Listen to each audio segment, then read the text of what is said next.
주의 말씀을 의지하여 깊은 곳에 금을 던져 오늘 그가 놀라운 일을 이루시는 것 보라. 주의 말씀을 의지하여. 여러분 안녕하십니까? 그동안도 잘 지내고 계시죠? 자, 오늘 화요일 강의가 시작이 되는데요. 여러분이 보시는 것처럼 요즘 아주 참 날씨가 너무 좋아요. 참 좋은 계절을 우리가 살고 있습니다. 봄바람이 살랑살랑 부는 게, 또 봄비도 촉촉이 내리는 게 얼마나 좋은지 모릅니다. 자, 메마른 대지 위에 봄비가 내리고 단비가 내리듯이 우리의 심령 가운데도 주의 은혜의 단비가 내려져서 우리의 심령이 촉촉하게 젖어드는 그런 시간들이 됐으면 좋겠습니다. 이런 말이 있죠. 창문을 열면 바람이 들어오지만 마음의 문을 열면 행복이 들어온다. 그런 말이 있어요. 아무쪼록 우리가 마음의 문을 활짝 여시고 오늘 말씀을 함께 집중함으로써 여러분 행복한 시간들 됐으면 좋겠습니다. 제 38강입니다. 성경의 땅으로 떠나는 배낭여행 8번째인데요. 오늘 우리가 다루게 될 주제는 분열왕국 이스라엘의 주요 무대 2번째 시간이 되겠습니다. 어제에 이어서 2번째 시간입니다. 먼저 지도를 살펴본다면 오늘 북이스라엘 지역에서 살펴보게 될 것은 옛 그 수도였던 세겜과 그다음 세 번째 수도가 되는 사마리아를 중심으로 도단, 무깃도, 수넴 이런 지역을 살펴보게 될 거예요. 그리고 남유다 지역으로 내려오게 되어진다면 예루살렘을 중심으로 해서 여리고, 길갈, 드고와 바로 이런 지역을 같이 살펴보면서 은혜를 나누려고 합니다. 첫 번째 생각해 볼 동네는 길르앗 라못입니다. 어떤 곳일까요? 아합 왕이 전사했던 길르앗 라못. 아합 왕 하면 북이스라엘의 7번째 왕 아닙니까? 남북을 합해서 다 합쳐서 얘기하더라도 가장 악했던 왕이라 볼 수 있는 그 아합 왕이 결국엔 전사를 합니다. 어디에서요? 길르앗 라못에서. 한번 들어가 볼까요? 자, 길르앗 라못은 요단 동편의 길르앗 지방에 있던 성읍인데요. 길르앗 지방은 갓지파에 속한 기업의 땅이었어요. 갓지파. 그러니까 요단강 동편의 두 지파반이 기업을 물려받죠. 그래서 맨 남쪽엔 르우벤 지파, 가운데가 갓지파, 그리고 맨 위가 므낫세 반지파가 받게 되는데, 그 가운데 갓지파가 받은 땅 가운데 하나가 땅을 길르앗 지방이라 그러고, 그 길르앗 지방 중에서 그 한 도시가 길르앗 라못입니다. 길르앗 라못도 있고 길르앗 야베스도 있고 아마 들어보셨죠? 자, 6개의 도피성이 있었는데요. 그 도피성 가운데 하나였어요. 갓지파를 위한 도피성이었다고 보시면 되겠습니다. 자, 북이스라엘이 아람과 자주 전투하던 전략적인 요충지입니다. 그러니까 여러분, 전략적인 요충지에선 전쟁도 자주 일어나거든요. 그것을 누가 뺐느냐에 따라서 그 전쟁의 판도가 달라지기 때문에 전략적인 요충지에는 항상 치열한 전투가 전개가 됩니다. 자, 이 아합 왕이 길르앗 라못 전투에서 그만 전사를 하고 말아요. 그의 대적은 누구였습니까? 바로 아람 왕 베나닷. 자, 여기가 길르앗 라못입니다. 자, 이번에는 다메섹의 아마나강과 바르발강을 살펴보겠습니다. 여러분들 다른 곳에서는 잘 찾아보기 어려워요. 그런데 나만 장군 이야기가 나올 때 열왕기하 5장을 보게 되면은 아마나 강도 나오고 바르발 강도 나오고.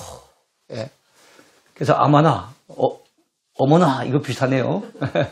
어머나 이 아마나 강이 뭘까 이 생각이 들죠. 처음 대하는 강이니까. 그래서 우리가 이번 기회에 한번 알아볼 필요가 있을 것 같아요. 자, 아마나 강과 바르발 강은 아람의 수도 다메섹 가까이에 있는 강이에요. 다메섹. 현재는 다마스커스라고 하죠. 시리아의 수도 다마스커스. 그 시리아가 옛날에는 아람이라 그랬고 성경에는 그 다마스커스를 다메섹이라고 합니다. 이 다메섹에 이 두 강이 있는데 그 가운데 뭡니까? 좀 이따가 한 강을 소개를 해드릴 거예요. 다메섹은 현재 시리아의 수도인 다마스커스를 가리킨다고 말씀 이미 드렸습니다. 이게 다메섹이에요. 자, 역시 이슬람교가 참 중심을 이루는 나라입니다. 자, 아마나강과 바르발강은 아람의 나병환자 장군이 있었죠. 어떤 장군입니까? 예, 나만 장군. 예, 나만 장군이 요단강에서 씻으라고 하는 이 엘리사 선지자의 명을 듣고 난 다음에 코웃음을 치면서 요단강을 아주 무시하면서 야, 이런 요단강에 씻어서 나을 것 같으면은 내가 여기까지 왜 왔을까? 우리나라에 가보면은 다메섹에 아마나강도 있고 바르발강도 있고 훨씬 더 크고 깨끗한 강이 더 많은데 내가 이곳에 와서 목욕하려고 왔단 말인가? 내 생각에는 선지자가 나와서 내 머리 위에 손을 흔들어서 기도를 해줘가지고 그게 낫게 해줄 줄 알았는데 이게 도대체 뭐냐? 나와보지도 않고 코빼기도 안 내밀고 요단강에 가서 씻으라니 이게 도대체 나한테 이런 푸대접을 할 수 있느냐? 막 화가 나갖고 있는 거예요. 내 생각에는 신앙생활의 가장 큰 적 중에 하나가 내 생각입니다. 내 생각에는 이러이러한데 왜 교회가 이럴까? 내 생각에는 이러이러한데 왜 하나님이 이렇게 행하실까? 이러면은 그 신앙이 비뚤게 잘못된 곳으로 가는 거예요.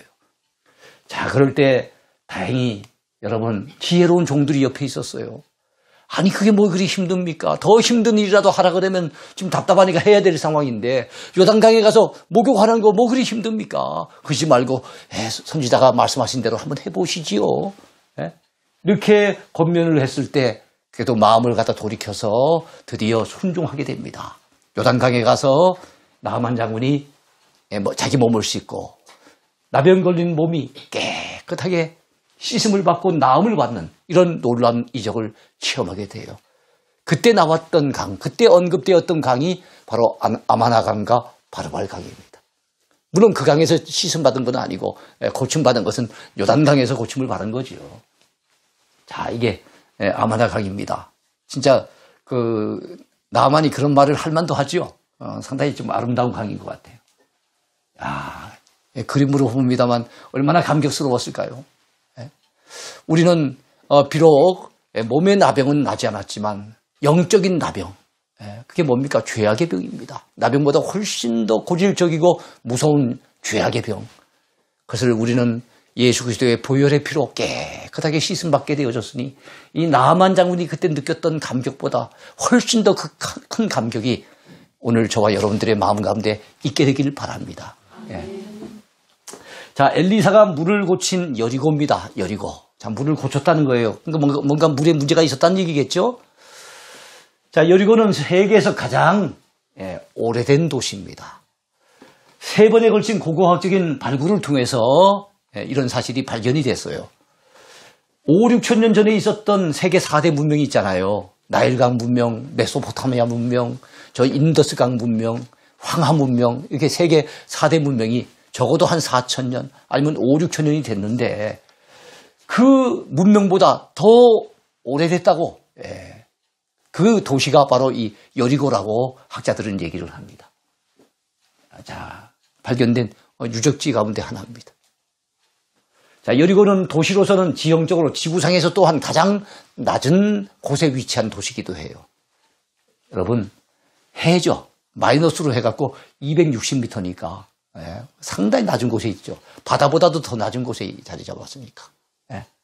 사해가 어떻습니까? 지중해에 비교했을 때 여리고는 지중해보다 260m 낮은 곳에, 그보다 더 낮은 것은 이제 사해죠. 사해는 400m 낮은 곳에 있어요. 근데 이거는 바다니까 그렇다 치고 도시로서는 마이너스 260m니까 상당히 낮은 곳에 위치해 있는 도시가 바로 이 여리고입니다. 오래됐으며 그리고 굉장히 낮은 도시. 그 다음에 여리고는 구약시대에 구여리고 지역이 있었고요. 신약시대 때 형성된 신여리고 지역도 있고 현재 지금 발전되어 있는 그런 여리고 지역도 있어요. 나뉘어집니다. 그래서 시험산이 보이고 엘리사의 샘, 이 샘이 있는 곳을 구여리고 지역이라고 얘기를 해요. 성지순례를 가면 주로 구여리고 지역을 가보게 됩니다. 자, 구여리고와 신여리고는 지금은 폐허가 돼버렸어요. 지금 여리고는, 지금 여리고라고 하는 그 동네는 새롭게 발전된 동네다. 이렇게 보시면 되겠어요. 자, 이게 시험산입니다. 예수님께서 시험을 받으신 곳으로 알려져 있는 시험산. 자, 여리고는 따뜻한 지역이었기 때문에 헤로드 왕은 겨울 궁전을 이곳에 만들어 놓기도 했어요. 자, 그 궁전을 중심으로 신여리고가 발전을 했었어요. 예. 자, 예수님께서 세례받으신 요단강은 여리고 근처에 있는 요단강입니다. 여리고 근처. 그러니까 예수님이 세례받으셨잖아요. 세례 요한에게. 그 요단강이 쭉 있는데 어디쯤에 받으셨을까? 학자들은 여리고 근처에서 받으셨을 것이다. 이렇게 보고 있어요. 자, 여리고는 또한 무슨 도성이라고 합니까? 이게 무슨 나무 같아요? 종려나무. 종려의 성읍이 바로 여리고예요. 종려나무는 다리 말하면 대추야자나무 이렇게 보시면 되겠죠. 자, 엘리사가 살던 시대에 그가 여리고에 머무는 중에 그 성읍 사람들이 찾아와서 얘기를 합니다. 이 여리고엔 물이 나빠가지고 과일 같은 게 자꾸만 토산물이 떨어지게 됩니다. 시큰 농사 지어놔도 자꾸만 과일 열매가 떨어지니까 걱정이 보통 걱정이 아닙니다. 어떻게 하면 좋을까요? 이런 고민거리를 얘기하며 호소했을 때 그는 소금을 물 근원에 던져서 그 물을 고쳐 주었어요. 그 이후로는 토산물이 떨어지지 아니하고 농사 짓는데 지장이 없도록 고쳐 준 겁니다. 자, 이 기적은 엘리사 선지자가 행한 첫 번째 기적이라 볼 수가 있겠지요. 물론 더 따진다면 이게 요단강물을 이거 뭡니까? 옷으로 갈랐던 그것이 더 먼저일 수도 있어요. 그걸 제외한다면 이것이 첫 번째 기적입니다. 자, 바로 엘리사의 셈이라고 하는 곳에 와서 찍은 사진이에요. 자, 엘리사가 아들을 살려준 수넴 여인. 자, 수넴 여인이 살았던 수넴이라고 하는 동네에 또 한번 가봅시다. 자, 막 이 동네 저 동네 신방 다니기가 굉장히 바쁩니다. 그죠? 자, 엘리야 선지자와 밀접한 연관이 있던 사람이 사르밧 과부였다면, 그죠? 그의 집에 사르밧 과부의 집에 밀가루통에 밀가루가 떨어지지 아니하고 병에 기름이 메마르지 않고 그랬잖아요. 바로 이 사르밧 과부가 엘리야 선지자와 긴밀한 관계가 있다면 엘리사 선지자와 밀접한 관련이 있었던 여인이 있어요. 누구겠습니까? 바로 수넴 여인이었어요. 수넴 여인. 자, 엘리사는 자기를 공개해 주던 수넴 여인의 아들이 갑자기 머리가 아프다고 내가 머리가 아프다고 외치다가 결국에는 죽게 되었어요. 자, 그러니까 자기 몸을 그 아이 위에 포개고 기도해서 결국에는 그 아들을 살려냅니다. 자, 수넴은 다윗 왕의 말년에 다윗 왕의 이제 늙고 하니까 이 몸이 너무 차갑잖아요. 이불을 덮어도 따뜻하지 않아요. 너무 힘들고 하니까 젊은 여인 한 사람을 뽑아가지고 바로 다윗 왕의 곁에서 수종 들도록 했는데 그 여인이 누굽니까? 아비삭이잖아요. 아비삭. 아비삭의 고향 동네. 이것이 역시 또한 수넴이에요. 수넴은 굴곡의 땅이라고 하는 뜻이 있는데요. 이사갈 지파에 속한 성읍이었습니다. 자, 나사렛 남쪽, 예수님이 자라셨던 곳 나사렛 있죠. 그 나사렛으로부터 남쪽으로 11km 정도 떨어져 있는 그곳이 바로 이 수넴이라고 하는 지역입니다. 자, 수넴의 현재 모습이에요. 수넴의 도심 모습입니다. 산 위의 동네네요. 자, 그 다음에 다섯 번째로 볼 것은요, 구약의 오병이어의 기적이 일어난 길갈입니다. 여러분, 구약의 오병이어, 그런 말 잘 못 들어보셨죠? 못 들어봤을만 합니다. 제가 이제 이름을 붙이기를 그렇게 붙였어요. 구약의 오병이어의 기적이 일어난 것은 길갈이라고 하는 것이에요.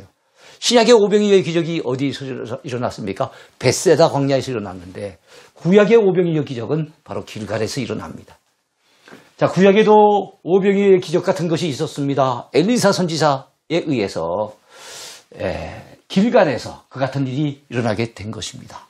자, 길갈은 본래 여호수아 시대 때 요단강을 건너가서 첫 번째 발을 디뎠던 곳, 그것이 길갈이에요.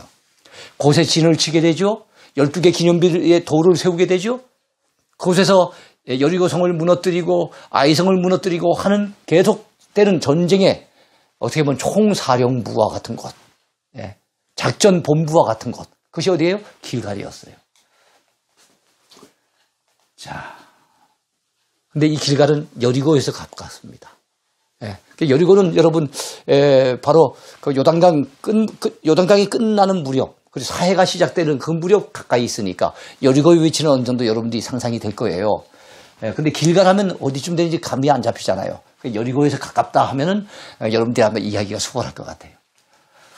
자, 엘리사 선지자가 길갈에 이르렀을 때 그 땅에 흉년이 들었습니다. 그 선지자의 제자들이 굶주리고 있었어요. 그때 한 사람이 보리떡 몇 개를 갖고 왔겠습니까? 예, 보리떡 신약에서는 5개잖아요. 여기서는 구약에서는 보리떡 20개. 예, 20개, 20개예요. 20개. 20개를 가져오고 자루에 담은, 뭘 자루에 담아 갖고 와서, 이번에는 물고기 2마리가 아닙니다. 뭘까요? 채소. 예, 채소를 가지고 왔어요. 자, 그렇다면은 이거를 전달을 받고 엘리사가 그걸 나눠주게 합니다. 그때 이제 기적이 같은 일이 일어나는데 몇 명이나 먹었을까요? 신약의 오병이의 기적은 5,000명을 먹이고도 12광주리가 남았잖아요. 이거는 5,000명까지는 아닙니다. 100명. 100명이 먹고도 역시 남게 돼요. 남는 건 똑같아요. 예, 그래서 구약의 오병이의 기적이라고 이름을 붙일만도 하지요. 예, 보리떡 20개 하고 채소 조금 하고 그거 가지고서 100명이 먹고도 남았으니까. 예, 그런 역사. 하나님이 배후에서 역사하신 거지요. 자, 이게 어디겠습니까? 예? 길갈이라고 하는 것이에요. 길갈. 자, 길갈. 자, 이 길갈에 이게 할례산이라고 하는 곳입니다. 할례산.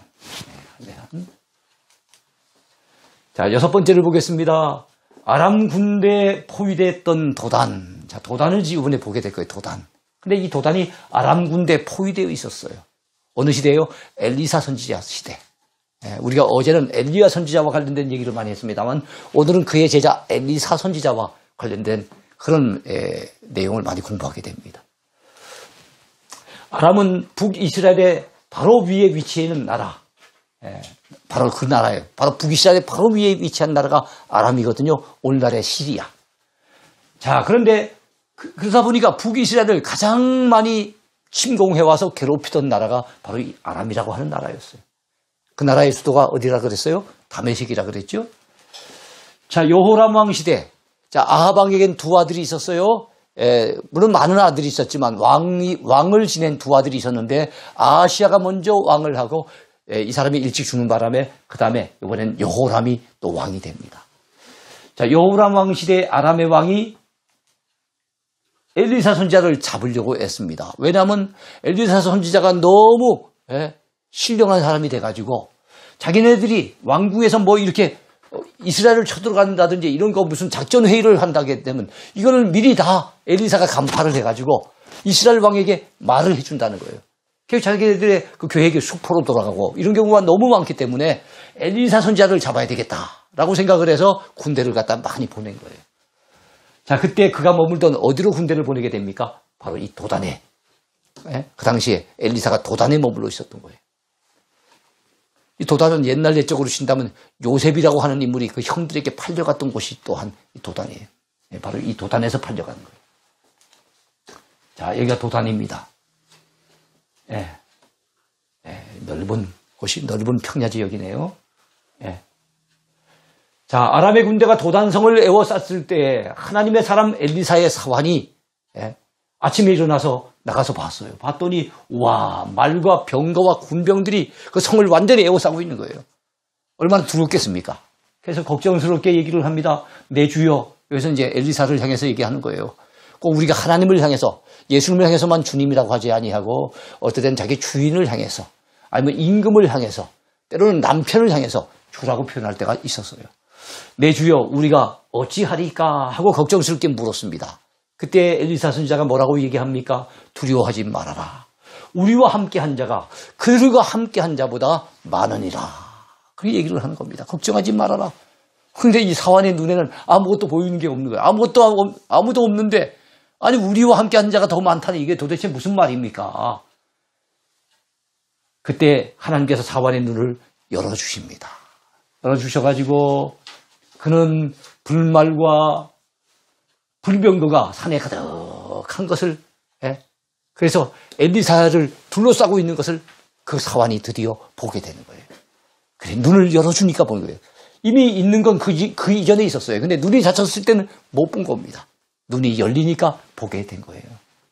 이 불말과 불병거는 사실은 저 엘리야 선지자가 타고 하늘로 승천할 때 또 등장한 것입니다만 이번엔 또 엘리사 선지자를 돕기 위해서 또 온 거예요. 여기서 우리가 참 느껴보는 것은 우리가 영적인 눈이 열려야 되겠구나.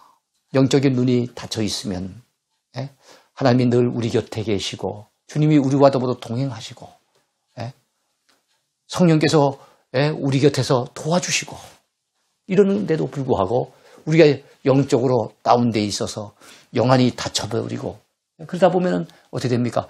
어떨 땐 나 혼자밖에 없는 것 같고 그러니까 너무 외롭고 아무도 내 형편 모르는 것 같아서 너무 낙심이 되고 이럴 때가 얼마나 많습니까? 그래서 우리가 영안이 열려져서 천군 천사가 늘 우리 곁에 있고 하나님이 천군 천사로 우리를 지켜주시며 늘 성령께서 우리와 더불어 오늘도 동행하신다는 사실을 여러분 믿었으면 좋겠습니다. 자, 이게 지금 불말입니다. 불말과 불병거가 쫙 있는데 그 전까지는 못 봤어요. 이 사환이. 하나님이 눈을 열어주시니까 보이게 된 거예요. 이건 지금 아람의 군대가 지금 진을 치고 있는 겁니다. 이게 지금 도단성이라 보면 되겠죠. 자, 엘리사가 하나님께 기도할 때 하나님께서 아람 군대의 눈을 어둡게 하셨어요. 한쪽엔 눈을 열어주시니까 불말과 불병거를 보게 되는데 이번에는 여러분 그 도단성을 갖다 에워싸고 있는 군대에 눈을 멀게 해버린 거예요. 눈을 어둡게 만드시니까 그들이 앞이 보이지 않은 겁니다. 갈 바를 알지 못하는 거예요. 그랬을 때 여러분 엘리사 선지자가 그들을 어디로 갖다 이끄는고 하면은 사마리아. 지금 아람에서 내려온 군대를 다메섹으로 다시 돌려보내지 않고 처음에는 사마리아로 이끌었어요. 아마 임금이 있는 곳이니까 그곳으로 데려간 것 같아요. 자, 그랬더니 여호람 왕이 이 사람들, 앞을 못 보는 사람들, 완전히 속수무책으로 갖다 그렇게 있는 사람들을 갖다 치자는 거예요. 저놈들 이번 기회에 쳐버리자. 이랬을 때 여러분 엘리사 선지자는 거절을 합니다. 음식을 오히려 베풀어주고 그들을 아람으로 돌려보내요. 너희 주인에게로 돌아가라. 돌려보내는 거예요. 이야, 참 어떻게 보면 원수를 은혜로 갚는 셈이 되는 거예요. 그죠? 자기 죽이겠다고, 자기 붙잡겠다고 저 아람 왕이 보냈는데 오히려 음식 차려줘갖고 참 멀쩡하게 돌려보냈으니까 참 이 가진 자는, 강한 자는 여유가 생기는 거예요. 그래서 여유라고 하는 거, 용서라고 하는 거, 그 다음에 베풀어주는 거, 이것들은 가진 자의 몫이에요. 그래서 우리는 돈은 많이 안 갖더라도 강한 믿음을 가지고, 넉넉한 마음을 가지고, 따뜻한 사랑을 가지고, 이런 게 많으면 우리도 얼마든지 베풀어주고, 나누어주고, 배려해주고, 그럴 수가 있죠. 자, 히스기야 왕과 기온셈을 보겠습니다. 히스기야 왕은 남유다의 13번째 왕이에요. 13대 왕. 자, 3대 선왕 가운데 한 사람이에요. 3대 선왕이 누구예요? 첫 번째는 4대 왕 여호사밧. 두 번째는 13대 왕 히스기야. 세 번째는 16대 왕 요시야. 이렇게 봅니다. 그 가운데 한 사람이에요. 자, 비교적 평탄한 정치를 펼쳐왔지만 그의 인생 가운데 두 번의 크나큰 위기가 있었어요. 그렇습니다. 우리도 지금 코로나라고 하는 어려운 위기를 만나고 있습니다만 우리가 사노라면은 우리도 개인적으로, 가정적으로, 교회적으로, 국가적으로 어려운 위기를 만날 때가 있지요. 히스기야 왕도 그러했습니다. 그의 위기 가운데 하나는 국가적인 전쟁의 위기였습니다. 어느 나라 쳐들어왔습니까? 바로 아수르가 쳐들어온 거예요. 사네립이 이끄는 아수르가 쳐들어왔어요. 또 다른 위기가 무엇이겠습니까? 그건 개인적인 질병의 위기예요. 병들어 죽게 되는 거예요. 죽음의 위기입니다.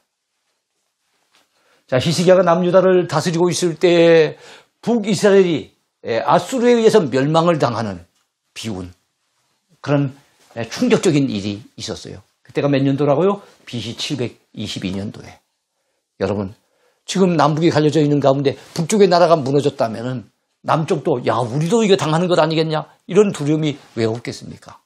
아닌 게 아니라 아수르의 사네립 왕은 그 여세를 몰아. 그 여세란 말은 북이스라엘을 멸망시킨 그 힘과 여세를 몰아서 어떻게 됩니까? 남쪽으로 내려오는 거예요. 18만 5천의 군대를 이끌고 왔습니다. 그래서 남유다를 침공해서 항복을 요구하는 겁니다. 항복을 요구하는 문서를 보냈어요. 그때 히스기야 왕은 기도합니다. 그 당시에 마음과 마음이 통하는 선지자가 있었어요. 누굽니까? 이사야 선지자. 이사야 선지자와 더불어서 함께 하나님 앞에 매달려 기도하는 겁니다.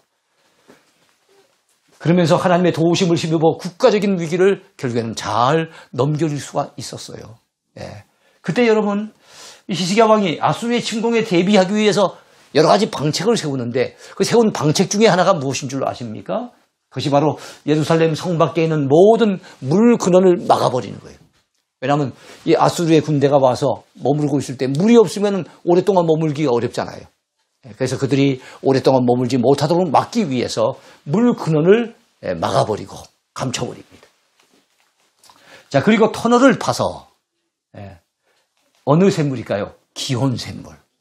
예루살렘 성 밖에 있는 기온샘이라고 하는 참 좋은 샘물이 솟아오르는 곳이 있는데 그 샘물을, 그 넘치는 샘물을 예루살렘 성 안으로 들어오도록. 그 사람들은 발견하지 못하도록 감추고 오히려 지하를 갖다 통해서 터널을 통해 가지고 이 물이 예루살렘 성 안으로 들어온 거예요. 그래서 어디에 머무르게 되는가 하면은 실로암이라고 하는 못이 있어요. 그 실로암 못에다가 이 기온샘물을 갖다 다 저장을 하는 거예요. 그래서 그 전쟁에 대비를 하는 겁니다. 자, 끌어들인 기온샘물을 그는 실로암 못에 저장하게 됩니다. 끌어들인 그 통로를 갖다 터널이라 그러죠. 이거를 갖다 히스기야 터널. 그래가지고 요즘도 성지순례를 가면은 사람들이 많이 가게 되는 곳입니다. 물이 흐르는 히스기야 터널은 지금도 성지순례를 가면은 생생하게 그것을 엿볼 수가 있어요. 지금 보아도 대단한 공사가 아닐 수 없어요. 왜냐하면 바위를 뚫었기 때문에. 여러분, 바위와 바위를 뚫어갖고 그 사이에 샘물이 흐르도록 했으니까 얼마나 놀라운 일입니까? 그래서 빨리 이게 공사가 진행돼야 되기 때문에 양쪽에서 뚫었다는 거예요. 뚫었는데 그 차이가 별로 나지 않아서, 이야, 이것도 하나님의 은혜다. 이래서 그들이 막 만세를 부르고 환호성을 쳤다는 거예요. 자, 8번째입니다. 아모스 선지자가 목자로 일했던 드고화입니다. 드고화. 드고화는 박수라고 하는 뜻이죠. 유다 광야에서 서해로 향하는 사해로 향하는 길목의 위치에 있습니다. 자, 베들레헴 남쪽 8km 지점에 있는 해발 840m. 그러니까 이 드고화 지역은 상당히 높은 지역이에요. 자, 목축업이 발달한 곳입니다. 전략적인 요충지이기도 했습니다. 르호보암 왕은 외적을 물리치기 위해서 이곳에다가 여러분 요새를 쌓았어요. 아모스 선지자는 여로보암 2세 때 북이스라엘에서 하나님의 말씀을 외치던 그의 별명이 공의의 선지자 또는 정의의 선지자 이렇게 얘기를 해요. 여러분, 누가 동시대 사람입니까? 사랑의 선지자 호세아와 니느웨에 가서 말씀을 전했던 누굽니까? 처음에는 말을 안 듣고 불순종하다가 바다에 던져지기도 했죠. 요나 선지자. 그와 동시대 사람이에요. 자, 같은 시기에 남유다. 조금 전에 그 세 사람은 북이스라엘 사람이었어요. 북이스라엘에서 활동을 했던 사람이었어요. 호세아, 아모스, 요나. 근데 동시대에 남유다에서 활동했던 사람들이 있으니 그 사람들이 바로 이사야 선지자와 미가 선지자입니다. 동시대에 활동했어요. 자, 그런데 특이한 것은 아모스 선지자는 비록 북이스라엘에서 활동을 했지만 그의 본래 고향은 북이스라엘이 아니었어요. 남유다입니다. 남유다의 어딜까요? 그것이 오늘 공부하고자 하는 드고화입니다. 우리가 지금 잠깐 신방하고 있는 이 드고화가 바로 그런 곳이에요. 그는 본래 뽕나무를 배양하는 목자 출신이었어요. 아까 드고화 지역이 높은 산악 지역인데 목축업이 발달했다 그랬잖아요. 그가 원래 목자 출신인 거예요. 그랬던 그가 하나님 앞에 부름을 받았잖아요. 그래서 목자 출신이기 때문에 아모스를 뭐라 그래요? 드고화의 목자, 이런 별명이 있습니다. 드고화의 목자. 자, 그러던 그가 하나님의 선지자로 부름을 받게 됩니다. 남유다보다 더욱 열악한 환경이었죠. 북이스라엘은. 왜요? 거기는 바알 신앙, 아세라 신앙, 이런 또 금송아지 신앙, 이런 막 우상이 너무 즐비했으니까 그곳에 가서 사역한다는 것이 훨씬 더 열악한 사역이었고 위험한 사역이었어요. 근데도 하나님께서 명하셨기 때문에 하나님의 말씀을 전하는 이 사역을 위해서 그는 순종하여서 가게 되는 겁니다. 그의 고향이었던 드고화 지역이. 아마 르호보암 왕 시대에 쌓았던 그 요새가 아니겠나 생각을 합니다. 자, 요시야 왕이 전사한 무깃도를 한번 살펴보겠습니다. 무깃도입니다. 자, 무깃도는 이스라엘 역사상 가장 많은 전쟁이 있었던 전쟁터였어요. 역사에 기록되어 있는 전쟁만 600여 회가 이른다 하니까 야 이건 굉장하죠. 이것은 애굽에서 북쪽으로 올라가거나 북쪽에 있는 나라들 어떤 나라가 있겠습니까? 바벨론이라든지 아수르라든지 아람이라든지 이런 나라들이 남쪽으로 해서 이스라엘을 거쳐서 저 애굽으로 내려가게 될 때 북진 정책, 남진 정책이 충돌하는 곳이 어딘가 하면 이곳이에요. 자, 그래서 그들 군대가 그 북쪽으로 아니면 남쪽으로 진격해 가게 될 때 중요한 전략적인 요충지 그곳이 어디예요? 바로 무기또입니다. 그다음에 이 무기또를 갖다 서로 차지하려고 엄청나게 전쟁이 많이 벌어지게 된 거예요. 특별히 이 무기또는 사통팔달의 도시로서 도시교통의 요충지이기도 합니다. 그 당시 가나안 땅은 나일강 문명과 메소포타미아 문명의 연결고리 역할을 했던 곳이에요. 그 연결고리의 중추가 되는 길이 어떤 길인가 하면 해변길이죠. 해변길. 바로 해변길과 어떤 길인가 하면 왕의 대로였어요. 왕의 대로. 그런데 이 왕의 대로는 현재 요르단에 있는 도로이고 그 요충지, 중요한 교통의 요충지로서 지금 이스라엘에 있는 도로가 어떤 도로인가 하면 바로 해변길이라고 하는 겁니다. 해변길. 그래서 이스라엘을 에워싸고 있는 우리 성지에 중요한 도로가 몇 개 있어요. 요르단 쪽에 왕의 대로가 있고 그 다음에 저 지중해 해변 쪽으로 해변길이 있습니다. 그 다음에 예루살렘, 그 다음에 베델, 세겜 이렇게 산악지대로 쭉 이어지는 족장길이 있어요. 족장길. 남쪽으로는 그것이 바로 헤브론을 거쳐서 부엘세바까지 이어지는 높은 그 고산지대 족장들이 다니던 족장길이 있어요. 그리고 또 골짜기 길도 있고요. 이것이 이스라엘 지리를 공부하는 데 있어서 중요한 도로입니다. 자, 서로 연결되는 교통의 요충지였던 바로 그곳이 어디라고요? 무기또였다는 거예요. 이 무기또는 이스라엘 평야라고 하는 곡창지대가 또한 그곳에 자리 잡고 있기 때문에 교통의 요충지일 뿐만 아니라 곡창지니까 거기 가면 식량을 많이 확보할 수가 있잖아요. 그런 측면에서 전쟁을 일으키는 자들은 이곳을 굉장히 중요하게 여겼다는 거예요. 자, 아수르의 건축물이나 애굽의 문화유적이 현재도 이곳에서 많이 발굴되는 것으로 보아서 강대국들이 이 지역을 엄청나게 오갔던 역사가 있었구나 하는 것을 알게 됩니다. 참 그것은 격전지였구나 하는 것을 알게 되는 거예요. BC 609년에 안타까운 일이 있었어요. 남유다의 3대 선왕 가운데 한 사람인 요시야 왕이죠. 16대 왕 요시야가 애굽 왕 바로느고와 그의 군대와 맞서서 싸우다가 이곳에서 무기또에서 전사를 합니다. 역대하 35장에 나와요. 자, 히브리어 무기또는 헬라어로는 뭐라고 얘기를 합니까? 헬라어로는 바로 아마겟돈이라고 얘기를 해요. 아마겟돈. 제가 지난번에 한번 얘기했죠. 어떤 일 때문에 전쟁이 일어났다고요? 정확치는 않는데 아마 갯돈 때문에 전쟁이 일어나지 않았겠나 이렇게 생각해 볼 수 있습니다.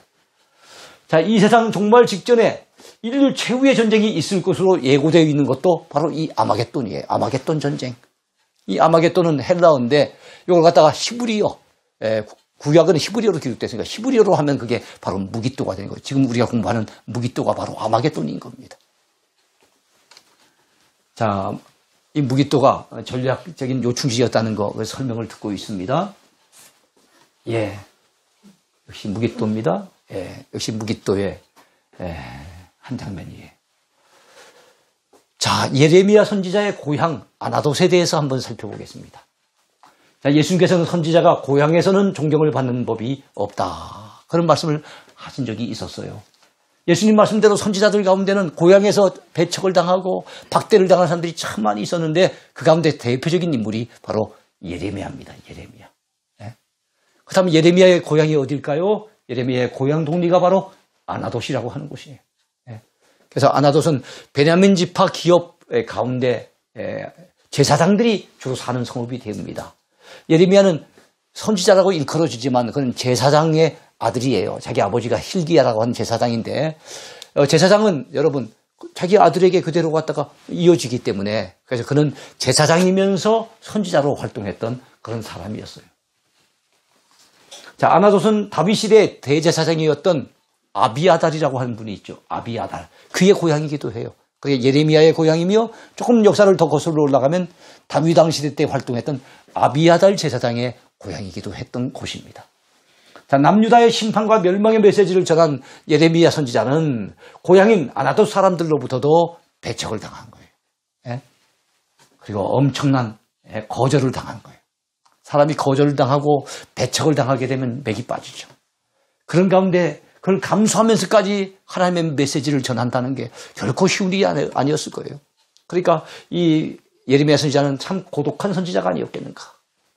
그는 눈물의 선지자로 알려져 있지만 그 이전에 그는 참 고독한 선지자였겠구나 하는 것을 생각해 보게 됩니다. 자, 아나돗 사람들은 예레미야를 단순히 배척할 정도가 아니었어요. 심지어 그를 죽이고자 살해 음모를 꾸밀 정도로 아주 완악한 사람들이 누굽니까? 바로 이 아나돗 사람이었어요. 예. 우리도 이 땅을 살아가는 동안에 여러분 믿지 아니하는 가족들 때문에 어려움을 당할 때가 많아요. 안 믿는 사람들이 핍박하는 것이 아니라 오히려 믿지 아니하는 가족들, 친척들, 가까이 있는 사람들이 우리를 박해할 때가 참 많습니다. 예, 그리고 잘 모르는 사람들이 우리를 비난하는 것이 아니라 직장 동료라든지 가까이 사는 사람들이 우리를 향해서 교회 나간다고 요즘 같은 시기에 예배 참석한다고 이러면서 막 비난하는 것을 보면은 참 신앙생활하는데 그런 분들이 걸림돌이 되기도 해요. 아나돗 사람들 역시도 예레미야에 좀 힘이 되어주는 고향 사람들이 좀 힘을 팍팍 밀어줬으면 얼마나 좋았겠어요. 그런데 오히려 힘을 빼는 사람들이었고 오히려 죽이려고 달려드는 사람들이었으니까 예레미야 선지자가 얼마나 힘들었겠나 생각을 해보게 됩니다. 자, 오늘 강의는 여기까지예요. 감사합니다.